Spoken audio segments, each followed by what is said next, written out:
రామ్టాక్కి తిరిగి స్వాగతం. వైఎస్ వివేకానందరెడ్డి హత్య జరిగి ఆరేళ్లకి పైగా అయింది. ఆయనేం చిన్న వ్యక్తి కాదు. మినిస్టర్గా చేశాడు, ఎమ్మెల్యేగా చేశాడు, ఎంపీగా చేశాడు. స్వయాన వైఎస్ఆర్కి తమ్ముడు, వైఎస్ జగన్మోహన్ రెడ్డికి స్వయాన బాబాయ్. అటువంటి వ్యక్తికి మరి హత్యకు గురైతే ముందుగా అది గుండెపోటని చెప్పి పేపర్లలో తీసుకొచ్చారు, వార్తల్లో తీసుకొచ్చారు. మొట్టమొదటి సాక్షిని ఇచ్చింది గుండెపోటు అని చెప్పి. ఆ తర్వాత దాన్ని టీడీపీపై నెపం మోపి ఎన్నికల తరుణంలో కాబట్టి నరకాసుర చరిత్రని చంద్రబాబే హంతకుడు అన్నట్టుగా చిత్రీకరించింది సాక్షి పేపర్.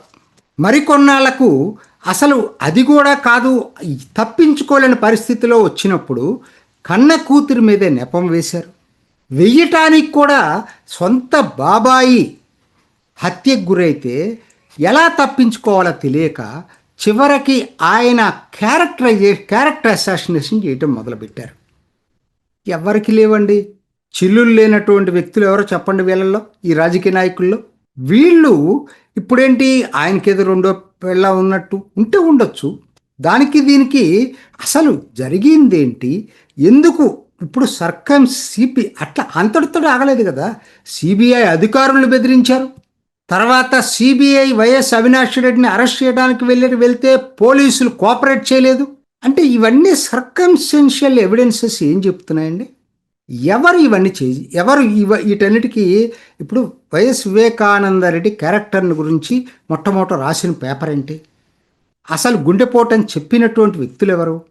ఎందుకు ఇట్లా సర్కమ్స్టెన్షియల్ ఎవిడెన్సెస్ సిబిఐకి ఎందుకు కోఆపరేట్ చేయలేదు?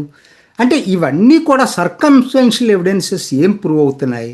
ఇది అప్పటి అధికారంలో ఉన్నటువంటి పార్టీ ఈ కేసును కవరప్ చేయటానికి నానా విధాల తంటాలు పడిందనేది మాలాంటి ఇక్కడ బయట ఉన్నటువంటి కామన్ మ్యాన్కి అర్థమవుతుంది.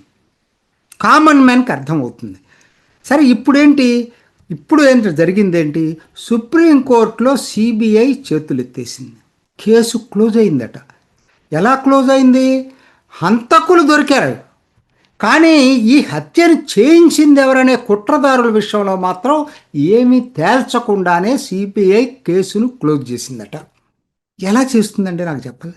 ఇప్పుడు అక్కడ శేష ప్రశ్న కనపడుతున్నప్పుడు మీకు తెలియదా? మీరే ఇచ్చారు కదా అఫిడవిట్, సిబిఐఏ కోర్టులో ఇచ్చిన అఫిడవిటే ఉంది కదా. తెల్లవారుజామునే వైఎస్ జగన్మోహన్ రెడ్డికి వాళ్ళ బాబాయ్ హత్య జరిగినట్టు తెలుసు అని ఇచ్చారు. మరి అటువంటప్పుడు ఛానల్స్లో గుండెపోటని ఎలా చిత్రీకరించారు? ఇంకా సిబిఐ అఫిడవిట్ ఇది. అయినా సిబిఐ జగన్ విచారించదు. వైఎస్ అవినాష్ రెడ్డి తెల్లవారుజామున ఆయన ఫోన్ విపరీతంగా యాక్టివ్గా ఉండి వీళ్ళతోటి ఈ హంతకులతోటి కనెక్షన్స్ ఉన్నాయని చెప్పి ప్రూవ్ అయింది. అయినా ఆయన స్వేచ్ఛగా పార్లమెంట్లో తిరుగుతాడు, ఎన్నికల్లో ప్రచారం చేస్తాడు, ఏమైనా చేయగలడు. ఆయన ఒక పెద్ద మనిషిగానే చలామవుతాడు. అసలు ఏం జరుగుతుంది? అసలు ఇది న్యాయం ఎక్కడుంది? నేను రాజకీయాలు కాదు ఇవన్నీ కూడా. ఒక కన్న కూతురు 6 ఏళ్లుగా పడుతున్నటువంటి వేదన, ఆవేదన నిజంగా ఎక్కని గడపలేదు, దిగని గడపలేదు. పాపం సునీత ఎంత వాట్ ఎవర్ మేబీ ఆయన గురించి వీళ్ళు క్యారెక్టరైజ్ చేస్తున్న వీళ్ళు ఏం చేశారు? జగన్మోహన్ రెడ్డి వాళ్ళ బాబాయ్ హత్యకు గురైతే అంతకుల్ని పట్టుకోవటానికి, కుట్ర ఎవరు చేశారనేది చేయటానికి ఏమైనా ఎక్కడైనా ప్రయత్నం చేశాడా? 5 సంవత్సరాలు అధికారంలో ఉన్నారు కదా. అసలు సిబిఐకి ఇవ్వటానికే ఇష్టపడలేదు. ఇచ్చిన తర్వాత సిబిఐకి ఎక్కడా కోఆపరేట్ చేయలేదు రాష్ట్ర ప్రభుత్వం. ఇంతకన్నా దారుణాలు ఏముంటాయండి? ఇవన్నీ సర్కమ్స్టెన్షియల్ ఎవిడెన్సెస్ కావా? చివరికి ఆవిడ అంత ఆవేదన చెందే ఆవిడే కుట్ర చేసిన పద్ధతుల్లో మరి వీళ్ళు చిత్రీకరించారంటే సాక్షి పేపర్ చూడండి.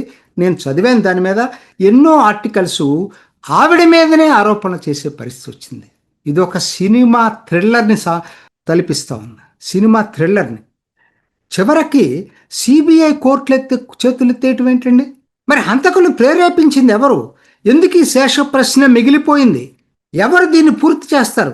సిబిఐ. నేను ఒక విఐపి హత్య జరిగితేనే న్యాయం దొరకని వ్యవస్థ మన దేశం.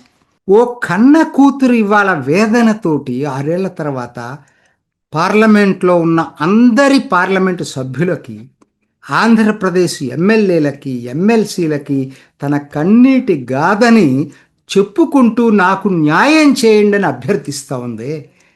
హృదయం చెలించట్లేదా ఎవరికైనా? రాజకీయాలను పక్కన పెట్టండి కొద్దిసేపు. వైఎస్ఆర్ అభిమానులు కూడా నేను అడుగుతున్నానండి. మరి ఇదేనా కోరుకునేది? ఇదేనా మరి వైఎస్ వివేకానందరెడ్డి హత్యకు హంతకుల్ని పట్టుకోవద్దని కోరుకుంటున్నారా? కుట్రదారులు బయటికి బహిర్గతం చేయొద్దని చెప్పి కోరుకుంటున్నారా? అదేమంటే ఇలా అంటే ఆంధ్రాలో ఉన్న చెత్త రాజకీయం ఎక్కడా లేదు. అసలు రెండుగా డివైడ్ అయిపోయి బూతులే ఉంటాయి కింద కాన్వర్సేషన్స్లో. ఇంత దారుణం నేను ఎక్కడా చూడలేదు. అసలు ఏ రాష్ట్రం ఈ పద్ధతుల్లో లేదు. అసలు హోమ్ మినిస్ట్రీ ఏం చేస్తూ ఉంది? సెంట్రల్ హోమ్ మినిస్ట్రీని, కేంద్ర ప్రభుత్వాన్ని కూడా క్వశ్చన్ చేస్తూ ఉన్నా. మీరు సిబిఐ ఎట్లా కేసు క్లోజ్ అయిందని చెప్పి ఎలా అఫిడవిట్ ఫైల్ చేస్తుంది? క్వశ్చన్ చేయరా సిబిఐని పిలిచి అడగరా ఎక్స్ప్లెనేషను? ఎందుకు మీరు కేసు క్లోజ్ చేశారు? కేసు ఎక్కడ క్లోజ్ అయింది? అసలు కుట్రదారులు దొరకలేదు కదా అని అడగరా? ఎక్కడ జరుగుతుందండి న్యాయం ఎక్క? సరే, సెంట్రల్ ప్రభుత్వం వాళ్ళకి 100లో ఇది ఒకటి అనుకోవచ్చు. ఆంధ్రప్రదేశ్ ప్రభుత్వం ఏం చేస్తూ ఉందండి? మరి దాదాపు సంవత్సరం పైన అయింది కదా వచ్చి. ఇప్పుడు మరి సుప్రీంకోర్టులో మరి అవతల సిబిఐ ఫైల్ చేస్తే ఆంధ్రప్రదేశ్ రాష్ట్ర ప్రభుత్వం ఇప్పటికైనా మేల్కొనాలి. వెళ్ళి ఇంకా ఆవిడ వాంగ్మూలం జరగవలసింది. వాళ్ళ అడ్వకేట్ మాట్లాడుతున్నాడు కాబట్టి నెక్స్ట్ హియరింగ్కి ఆంధ్రప్రదేశ్ రాష్ట్ర ప్రభుత్వం కేసు క్లోజ్ కాలేదు, సిబిఐని తిరిగి మేము కోరుతున్నాం, కేసుని ఇంకా దర్యాప్తు జరపమని చెప్పి ఆంధ్రప్రదేశ్ ప్రభుత్వం అడగాల్సినటువంటి అవసరం కోర్టుని ఎంతైనా ఉంది, సుప్రీంకోర్టుని. అది చాలా చాలా ముఖ్యం ఇది. ఎందుకంటే అప్పుడే వాళ్ళు కరెక్ట్గా దాన్ని ఇచ్చేస్తారు. ఇప్పుడు వేరు, ఆ రోజు సిబిఐని బెదిరించారు. ఈరోజు రాష్ట్ర ప్రభుత్వం సిబిఐ దర్యాప్తును కోరిన తర్వాత రాష్ట్ర ప్రభుత్వం డెఫినెట్గా వాళ్ళకి సహకరిస్తుందని నమ్మకం అయితే ఉంది. అటువంటప్పుడు సిబిఐని మళ్ళా తిరిగి దర్యాప్తు చేయమని చెప్పి రాష్ట్ర ప్రభుత్వం కోరాలా లేదా? కేసు క్లోజ్ కాలేదని చెప్పాల్సిన అవసరం ఉందా లేదా? కాబట్టి కేంద్రం, రాష్ట్రం, రాజకీయాలు పక్కన పెట్టండి. ఒక 6 ఏళ్ల క్రితం జరిగినటువంటి విఐపి హత్యలో సరైన దర్యాప్తు జరగకపోతే, దర్యాప్తు కొలిక్కి రాకపోతే కేసు క్లోజ్ చేయటమో లేకపోతే నిర్లిప్తగా ఉండటం అనేది క్షమించరాని నేరం నా దృష్టిలో. నేను ఒక ఆవేదనతో చెప్తున్నాను. నాకు ఎవరు వాళ్ళతోటి సంబంధాలు లేవు కదా, కానీ ఇంతమంది ప్రజాప్రతినిధులు భారత్లో ఉండి కూడా న్యాయం చేయమని ఒక కన్న కూతురు అడిగితే న్యాయం చేయలేని పరిస్థితిలో ఉన్న దౌర్భాగ్య స్థితిలో మన దేశం ఉందా? ఇప్పటికైనా రాష్ట్ర ప్రభుత్వం చొరవ తీసుకొని సుప్రీంకోర్టు ముందు అఫిడవిట్ దాఖలు చేయాలి.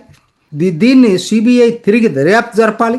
రాష్ట్ర ప్రభుత్వం కూడా ఒక సిట్నేసి సిబిఐని అసెస్ చేసే విధంగా దర్యాప్తు జరపాలి. కుట్రదారులను శిక్షించాలి. అప్పుడే ప్రజలు న్యాయ వ్యవస్థ మీద నమ్మకం ఏర్పడుతుంది. అప్పుడే ప్రజలకి వ్యవస్థల మీద నమ్మకం ఏర్పడుతుంది.